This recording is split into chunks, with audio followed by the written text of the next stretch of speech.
अगर आपके सामने एक औरत एक छोटी लड़की को एक सुनसान इलाके में जहाँ ना कोई मकान है और ना ही कोई रोड है, वहाँ ऐसी जगह लेके जा रही है, तो आप उन्हें रोक के उनसे पूछताछ करोगे या फिर ऐसे ही देखते रहोगे? यह हमें कमेंट में बताना।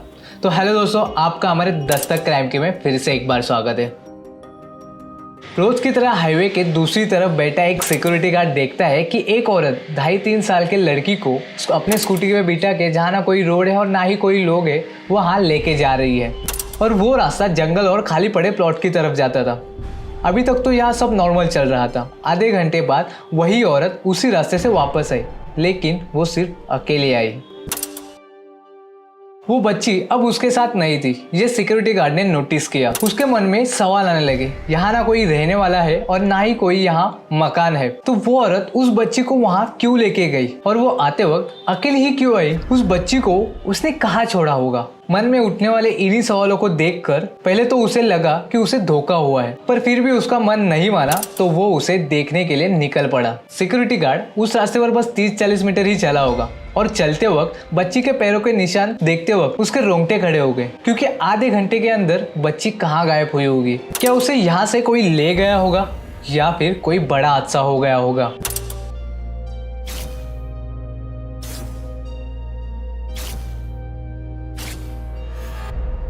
लुधियाना के शिमलापुरी में हरप्रीत की फैमिली वाइफ और उसके 2 बच्चे, बड़ा बेटा हरप्रीत और 2.5 साल की उसकी बेटी दिलरोज हंसी खुशी रह रहे थे। दिलरोज घर में सबसे छोटी और सबकी दुलारी थी, तो लोग उसे बहुत प्यार करते थे। लेकिन 28 नवंबर 2021 को कुछ ऐसा हुआ जिसके बारे में आपने कभी सपने में भी सोचा नहीं होगा। तो कहानी यहाँ से स्टार्ट होती है। दिलरोज अपने घर के बाहर दोपहर को खेल रही थी। थोड़ी देर बाद उनके घर वाले दिलरोज को बुलाने के लिए चले गए, लेकिन वो वहाँ पे नहीं थी। वो मोहल्ले के सभी बच्चों से पूछते हैं, अगल बगल के घर में भी पता करते हैं, पर दिलरोज कहीं पे भी नहीं मिली। वक्त बीत रहा था, घर के लोग बहुत चिंता करने लग गए थे। 1 घंटा बीत गया था, लेकिन अभी तक उसका कहीं भी पता नहीं चला। दिलरोज पहले भी बाहर खेला करती थी, लेकिन पहली बार ऐसा हुआ है। और वो कहाँ गायब हुई होगी? हरप्रीत सिंह खुद पंजाब पुलिस स्टेशन में हेड कांस्टेबल थे। उस वक्त वो ड्यूटी पर थे जब उनके घर से उन्हें फोन आया और कहा कि काफी टाइम से दिलरोज मिल नहीं रही है। ये सुन के हरप्रीत सिंह को लगा कि ये कोई नॉर्मल केस नहीं है, ये काफी सीरियस है। तो उन्होंने तुरंत अपने स्टाफ को इन्फॉर्म कर दिया और हरप्रीत की फैमिली और आस पड़ोस के लोग दिलरोज को खोजने में लगे हुए थे। पुलिस की एक टीम घर पहुंच जाती है और दूसरी आसपास के सीसीटीवी फुटेज देखना चालू कर देती है। वहां उन्हें एक ऐसी फुटेज हाथ लगती है जिसमें एक लेडी दिलरोज को अपने स्कूटी पे बिठा के लेके जा रही है और वो उसे लेके दिल्ली अमृतसर हाईवे की तरफ मुड़ी है। पुलिस और फुटेज ढूंढने में लग जाते हैं, लेकिन उन्हें आगे के फुटेज नहीं मिल पाते। पुलिस की ये टीम भी अब हरप्रीत के घर पहुंच जाती है, लेकिन वो घर आकर शॉक हो जाते हैं। ये क्या, सीसीटीवी फुटेज में जो लेडी दिखाई दी थी वो इनके घर पर ही है और वो परिवार वालों के साथ उतनी ही परेशानी, उतनी ही चिंता में दिलरोज को ढूंढ रही थी। उस लेडी का नाम नीलम था और वो हरप्रीत की पड़ोसन थी और फुटेज में लगभग समय 2:20 को वो दिलरोज को ले जाते वक्त दिखाई दी। दिलरोज के फैमिली ने खुद बताया था कि नीलम के बेटे को पूछने पर बोला था कि दिलरोज को उसकी माँ लेके गई है, पर जब उन्होंने नीलम को फोन करके पूछा तो उसने इस बात को लेकर इनकार कर दिया। अब पुलिस के लिए इतना पॉइंट काफी था। नीलम की एज थी 35 साल। अब वो प्राइम सस्पेक्ट थी। पुलिस नीलम से दिलरोज के बारे में पूछताछ करना शुरू करती है। पूछताछ करने पर उससे ना ठीक से आंसर मिलते हैं और ना ही दिलरोज को अपने साथ ले जाने की बात एक्सेप्ट करती है। इसलिए फाइनली पुलिस उसे वो फुटेज दिखाती है जिसमें नीलम दिलरोज को अपने स्कूटी पे बिठा के लेके जा रही थी। अब नीलम को पता चल गया था कि उसका भांडा फूट गया है।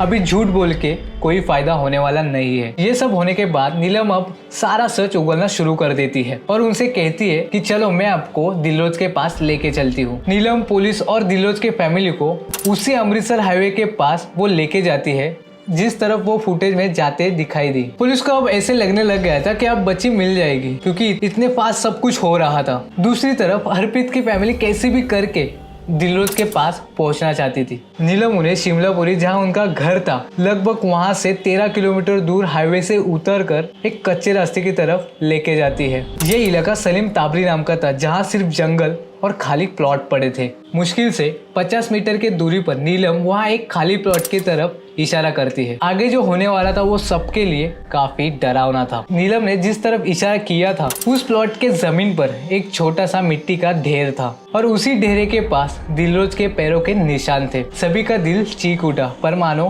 किसी की भी आवाज निकल ना पाई। दिलरोज के पिता जल्दी जल्दी से वो मिट्टी हटाने लगते हैं। थोड़ी सी ही मिट्टी हट पाई थी कि दिलरोज का हाथ हरप्रीत के हाथ से टकरा गया। दरअसल नीलम ने उस मासूम दिलरोज को जिंदा ही जमीन में दफन कर दिया था। दिलरोज के सर पर चोट और मुंह में मिट्टी भरी हुई थी, लेकिन इतना होने के बाद भी उसकी बॉडी गर्म थी और सांसें चल रही थी। सभी लोग उम्मीद से डीएमसी हॉस्पिटल उसे लेके भागे, लेकिन अफसोस वहां पहुंचने से पहले ही दिलरोज इस दुनिया को छोड़कर चली गई थी।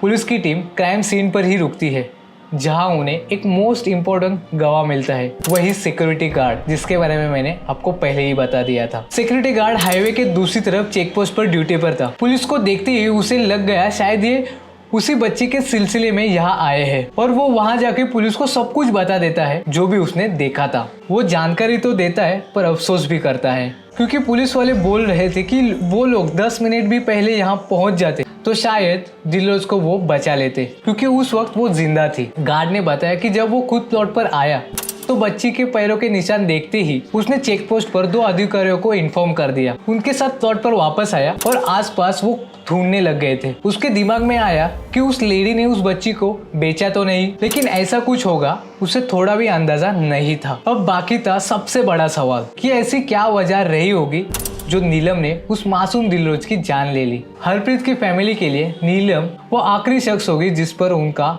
शक जाता, और यही हैरानी आसपास के लोगों को भी थी, क्योंकि वो ना सिर्फ उनकी पड़ोसी थी, उसके खुद के भी 2 बच्चे थे, और दिलरोज भी नीलम को बुआ कह के बुलाती थी। जब पुलिस ने नीलम के बयान दर्ज किए तो उसका मोटिव और क्राइम हैरान करने वाला था। एक तरफ हरप्रीत सिंह का भरा पूरा परिवार था और उनकी फाइनेंशियल कंडीशन भी बहुत अच्छी थी, और वही दूसरी तरफ नीलम का डिवोर्स हो चुका था और वो अपने दोनों बच्चों को लेकर अपने माँ बाप के यहाँ रहने लग गई थी। हरप्रीत के दोनों बच्चों को, अमरप्रीत और दिलरोज को, मोहल्ले, घर, आस पड़ोस वाले बहुत प्यार करते थे। तभी उनके लिए कोई मिठाई लेके आता तो कोई चॉकलेट और खिलौने। दूसरी तरफ नीलम के बच्चे थोड़े शरारती थे, आए दिन उनकी शिकायतें घर पर आती रहती थी। नीलम के डिवोर्स होने के बाद फाइनेंशियल कंडीशन बहुत बिगड़ गई थी, तो ये सब कुछ अपने बच्चों के लिए नहीं कर पाती थी। जो वो हरप्रीत के घर देखती थी, दिल दिल में वो महसूस करने लग गई थी कि कोई उसके बच्चों को खिलौने, चॉकलेट या फिर मिठाई नहीं देता और ना ही इतना प्यार करते। नीलम की यही जलन धीरे धीरे अंदर की नफरत बढ़ाने लगी। पुलिस को ये भी खबर मिली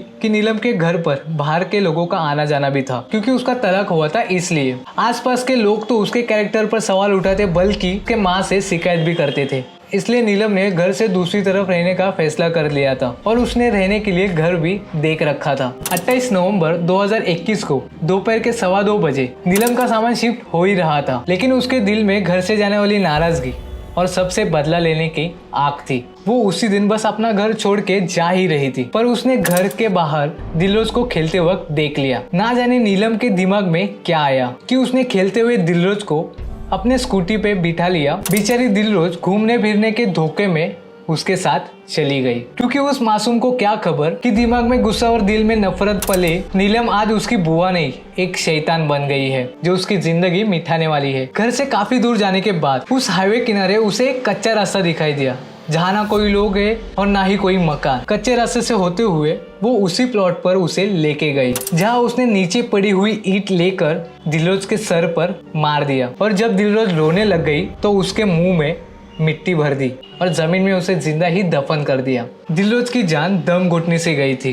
दिलरोज अपनी जान बेवजह गवा बैठी। नीलम ने इंसानियत पर दाग लगा दिया, क्योंकि उसके खुद के 2 बच्चे थे और वो ऐसा कैसे कर सकती है। उसे ये करते वक्त अपने दोनों बच्चों का ख्याल नहीं आया। उसके बाद कोर्ट ने नीलम को फांसी की सजा सुनाई, लेकिन नीलम उस कोर्ट में रोने लग गई थी कि मेरे बच्चों की परवरिश कौन करेगा। ये सब करने से पहले उसे ये ख्याल नहीं आया कि वो भी किसी की बेटी थी और वो खुद अपने बच्चों को बहुत चाहती थी, पर दिल में नफरत और जलन की वजह से उसने ये क्राइम कर दिया। जो भी मेरे वीडियो लास्ट तक देख रहे हैं उनसे मेरा एक ही कहना है कि दिल में जलन, नफरत ये मत पालो, क्योंकि इसकी वजह से हमारे अंदर बहुत चेंजेस होते हैं और उन चेंजेस की वजह से राक्षस बन जाते हैं हम लोग। तो मन में गुस्सा मत पालिए, सब मिलकर अच्छे से रहिए। तो मिलते हैं अगले क्राइम के साथ, तब तक के लिए बाय।